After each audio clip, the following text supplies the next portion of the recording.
Hello అండి, నమస్తే. నా పేరు Satish Reddy. So property advisor చేస్తున్నాను. సో ఎనీ ప్రోడక్ట్ అంటే మీరు ప్లాట్ కొందాం అనుకోగానే రేట్లు ఎక్కువ అనిపిస్తున్నాయా? సో రేట్లు ఎక్కువ ఎందుకు అనిపిస్తాయి అంటే, ఎనీ ప్రోడక్ట్ మీరు చూడండి, ఏ ప్రోడక్ట్ అయినా సరే మనం కొనడానికి వెళ్ళినప్పుడు ప్రతి ప్రోడక్టు ప్రైస్ ఎక్కువనే అనిపిస్తుంది. ఎందుకంటే మనం కొనడానికి వెళ్ళినప్పుడు ఏ ప్రోడక్ట్ చూసినా దీదా ఇంత కాస్టా, ఈ డ్రెస్సా ఇంత కాస్టా, లేదంటే మొబైల్ ఇంత కాస్టా అని ఆలోచిస్తాం. కాకపోతే ఏంటంటే ప్లాట్ కొనడానికి వచ్చినప్పుడు ఏంటంటే బడ్జెట్ హెవీ అవుతుంది. బడ్జెట్ హెవీగా ఉన్నప్పుడు దాని నుంచి ఇన్స్టెంట్గా మనం రిజల్ట్ అంటే ప్రాఫిట్స్ ఏం రావు. ప్లస్ ఇంకొకటి ఏంటంటే బట్టలు వేసుకున్నప్పుడు ఏంటంటే ఇమీడియట్లీ వచ్చే ఫీలింగ్ ఉంటుంది. సెకండ్, మొబైల్ కొన్నామంటే మనం యూజ్ చేస్తున్నాం అనే దాని మీద ఉంటాము.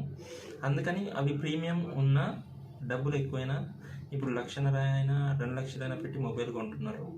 సో ఎందుకు అంటే అవి టచ్ అండ్ ఫీల్ అవుతాం.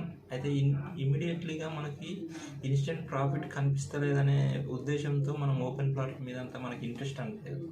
సో ఏంటంటే మీరు ఒక 5 years తర్వాత 10 years తర్వాత మనం పిల్లలకి ఇచ్చే ఆస్తి అనుకోండి, లేదంటే మీరనే అనుభవించవచ్చు. ఇప్పుడు మీ ఏజ్ 30 అనుకోండి, మీకు మీరే అనుభవించడానికి ఉంటుంది. లేదంటే మీ ఏజ్ 60 అనుకోండి, పిల్లలు అనుభవించడానికి ఉంటుంది. సో మనమే కొని మనమే అనుభవించాలి అని అనుకున్నప్పుడు ఏంటంటే ప్రాజెక్ట్ కాస్ట్ ఉన్న ప్రీమియం ఏరియాలో మనకు పెట్టినప్పుడు ఏంటంటే ఫ్రూట్స్ కొంచెం తొందరగా తీసుకోవచ్చు.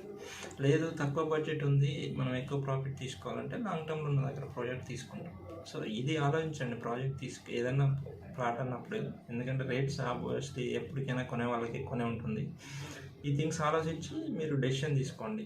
మీకు ఏదైనా సలహాలు కావాలనుకుంటే ఈ నెంబర్కి కాల్ చేయండి. Thank you friends, thank you very much.